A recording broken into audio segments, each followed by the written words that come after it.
Welcome to RG kitchen. Welcome to Erode RG kitchen. RG கிச்சனில் இன்றைக்கி ஜவ்வரிசி உப்புமா செய்ய போகிறோம்.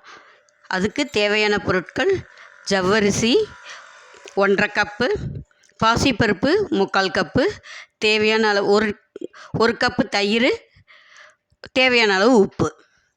இப்போது ஜவ்வரிசியை நல்லா 2-3 தடவை கழுவிட்டு இந்த தயிரும் கொஞ்சம் தேவையான தண்ணி உப்பு போட்டு ஊற வைக்க போகிறோம்.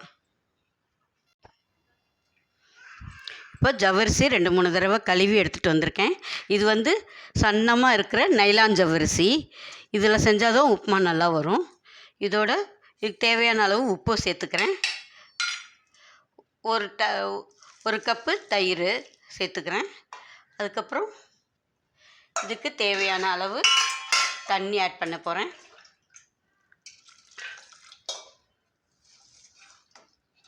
இது மாதிரி கலந்து விட்டுறணும்.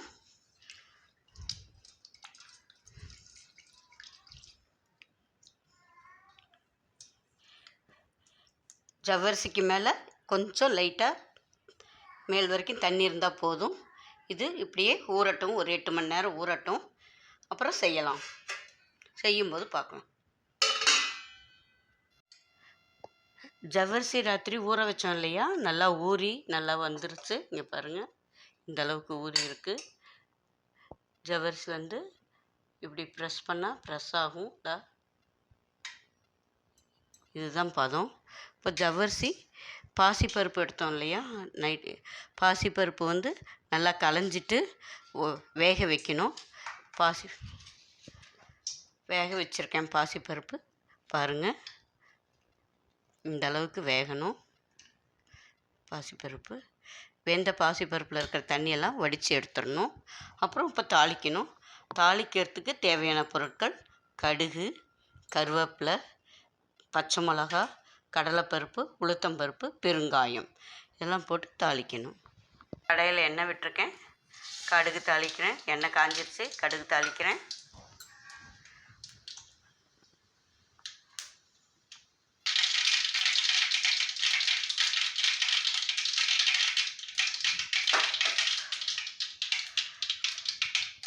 கடுகு பொரிஞ்சிருச்சு. அடுத்தது பெருங்காயம் ஆட் பண்ணுறேன். அப்புறம் கடலைப்பருப்பு, உளுத்தம்பருப்பு ஆட் பண்ணுறேன். இது ரெண்டும் சவக்கணும்.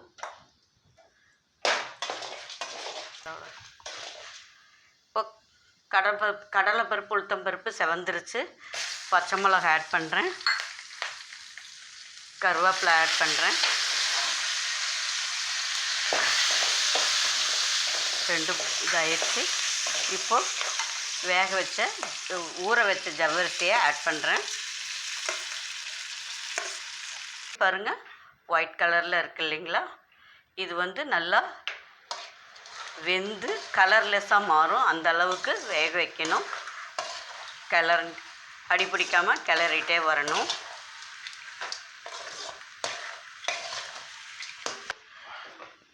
பாருங்கள், ஜவ்வரிசி இப்போது வெந்துருச்சு. கலர்லெஸ்ஸாக மாறி இருக்குது. பாருங்கள், கலர்லெஸ்ஸாக மாறி இருக்குது. இப்போது ஒயிட்டாக இருந்துச்சு இல்லையா, இப்போ கலர்லெஸ்ஸாக மாறி இருக்குது. இதுதான் ஜவ்வரிசியோட வெந்த பதம்.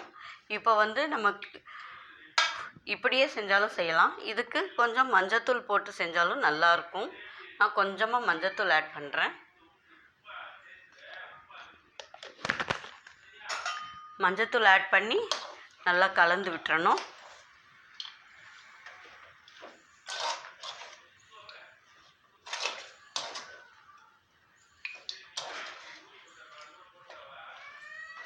நல்லா மிக்ஸ் ஆயிடுச்சு. இப்போ இதோட வேக வச்ச பாசிப்பருப்பு ஆட் பண்ண போகிறேன்.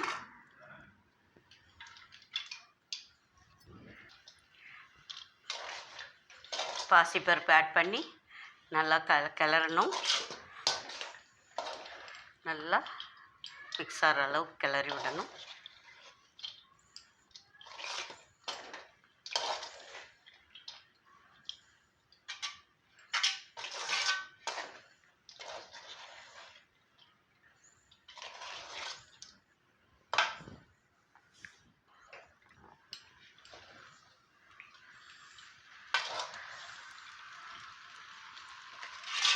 2 நிமிஷம் கிளறி விடணும். கலந்து வந்துருச்சு. இந்த சமயத்தில் டேஸ்ட் பார்த்துட்டு உப்பு பத்தலைன்னா சேர்த்து கலந்துக்கலாம். இவ்வளோதான். கரெக்டாக இருக்குது. இப்போ இதுக்கு கொஞ்சம் தேங்காய் ஆட் பண்ணுறேன். தேங்காய் ஆட் பண்ணால் சுவை ரொம்ப நல்லாயிருக்கும், டேஸ்ட்டாக இருக்கும்.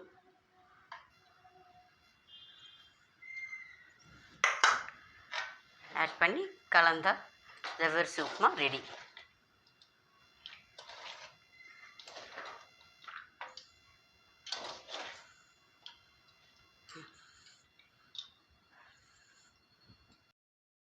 ஜவ்வரிசி உப்புமா ரெடி ஆயிடுச்சு. ஜவ்வரிசி உப்புமாவோட இந்த மாங்காய் வச்சு சாப்பிடும்போது யம்மியாக இருக்கும்.